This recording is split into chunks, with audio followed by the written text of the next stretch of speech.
मेरा नाम तारा कुमावत है। मेरी शादी 26 अप्रैल 2000 में हुई थी। मैंने पियर में तो शिक्षा देखी और इसके ससुराल में इसका अभाव देखा। दूसरी बार पियर गई, पापा जी को बोला, मैंने पापा जी आप हमारे घर में भी रख लिए, मैं आपके घर के झाड़ू पोछे कर लूँगी और मैं इस ससुराल में नहीं जाना चाहती।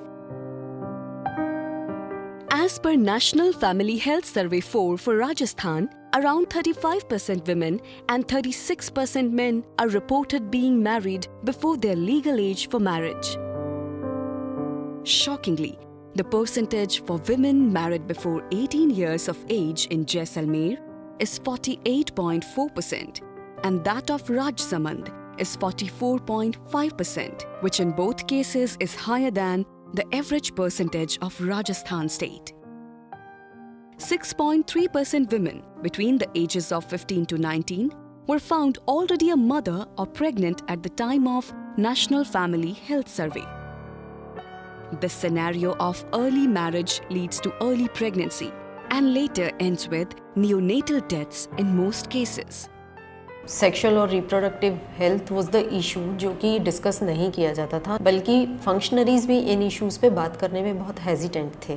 फीमेल टीचर नहीं होने की वजह से सैनिटरी नैपकिन उस पर भी हेजिटेशन था। लड़कियां सैनिटरी नैपकिन का डिमांड नहीं कर रहे थे।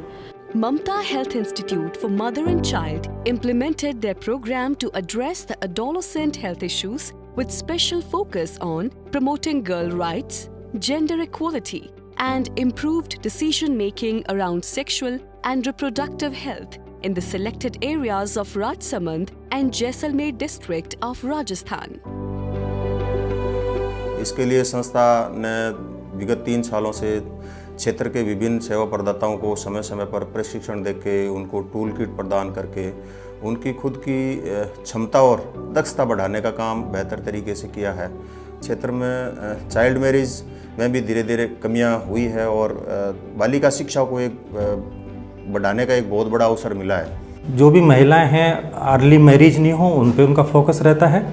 शादी 18 साल से पूर्व नहीं हो उस पर वो काम कर रहे हैं और 18 साल के बाद में शादी हो जाने के बाद भी 2 साल तक लगातार वो प्रेग्नेंट नहीं हो, इस चीज़ का उन पर फोकस रखते हैं। The three-dimensional approach adopted by Mamta HIMC was based on increasing the education retention, delaying of marriage and delaying of pregnancy amongst the adolescent girls. Male members का कैपेसिटी एनहेंस करने के लिए हमने PRI मेंबर्स को, male teachers को, सारे government officials को भी इनमें इन्वॉल्व किया। जैसे जैसे प्रोजेक्ट चला एडोलेसेंट्स में और टीचर्स में हेजिटेशन कम हुआ और अब लड़कियां खुद मेल टीचर्स से भी सैनिटरी नैपकिन मांगती हैं। To achieve complete accessibility to healthcare facilities, the self-efficacy of the frontline functionaries was enhanced through some innovative edutainment tools to create an instant momentum. These edutainment tools proved to be the game changers for the functionaries and empowered them to make effective communication across the target groups.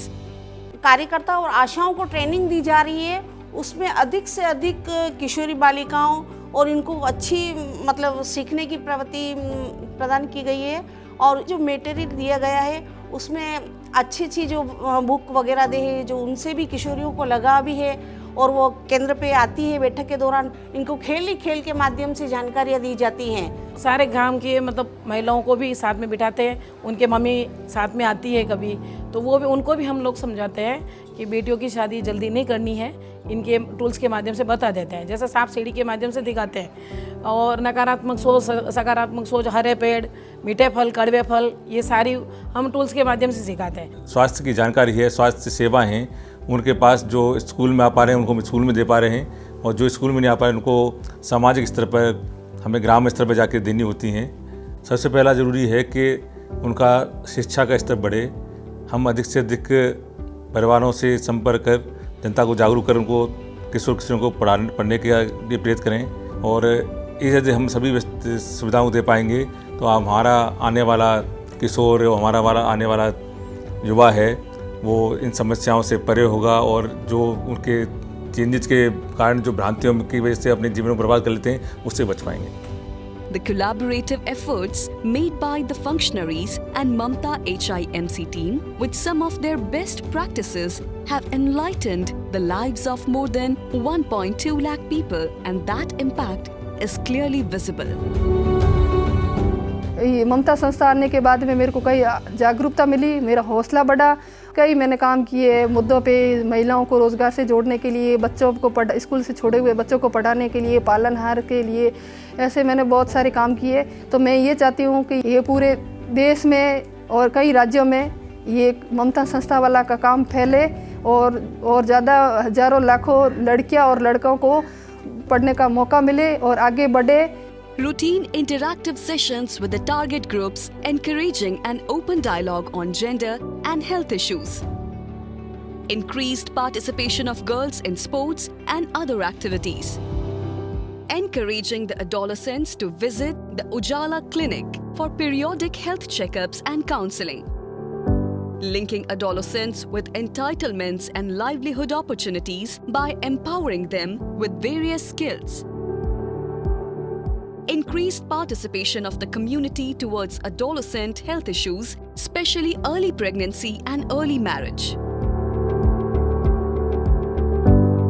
ममता संस्थान NGO का field में काफ़ी अच्छा काम रहा है, खासकर IEC material जिससे उन्होंने आंगनवाड़ी कार्यकर्ताओं को ट्रेन किया है और वो आम जनता को समझाने के लिए कि बाल विवाह, अर्ली प्रेगनेंसी और किशोर किशोरियों में जैसे माहवारी स्वच्छता प्रबंधन, इन टॉपिक्स को अवेयरनेस फैलाने के लिए बहुत अच्छा काम किया जा रहा है। इनके द्वारा सेशंस लिए जाते हैं और अगर इनका रीच बढ़ता है दूसरी पंचायतों में भी तो बहुत और हमको सहयोग मिलेगा। In this project we have been able to reach nearly 500 frontline functionaries along with PRI members and teachers.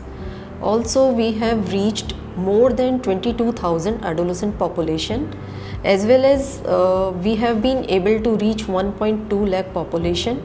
In near future we are hoping to reach many more communities in Rajasthan and other states of India. इनके प्रयास बहुत ही सराहनीय हैं और इनके द्वारा किए गए कार्य जो है वह शिक्षा विभाग के लिए भी एक तरह से मील का पत्थर साबित हुए हैं। चाहे बच्चों को ड्रॉप आउट बच्चों को विद्यालय में नामांकन से संबंधित हो और चाहे छात्राओं का नामांकन बढ़ाने से संबंधित हो या उनकी अभिभावकों की जो भ्रांतियां हैं, पेरेंट्स के मन में जो एक गलत अवधारणाएं हो गई थी और जिसके कारण से कि वो बालिका शिक्षा का ग्राफ जो नीचे उतरा था उसको बढ़ाने में भी इनका जो सक्रिय सहयोग रहा है, इसके लिए हम संस्थान के प्रयासों की विशेष रूप से सराहना करते हैं। In fact, using the gender transformative approach, having trained and capacitated, I must say, these frontline functionaries, we have been able to see their roles shifting and their roles being done much better in reaching the adolescent girls for improved school retention, for delaying age at marriage, for improving access to sexual reproductive health and rights care services. All this transformation is getting accelerated through the gender transformative approach which we have applied on the ground. I would like here to convey my sincere thanks to AJWS team for being constantly supporting us in our work on adolescent, young people, gender, violence, and especially pushing us to create better and better evidence which we can then also share in the larger public domain through the research journals also. And we'll see to it that we are able to mainstream this transformative intervention in the larger systems approach of the state. We at Mamta HIMC are dedicated to create many more milestones and success stories of adolescent health by our continuous efforts in the times to come. And this is just a beginning.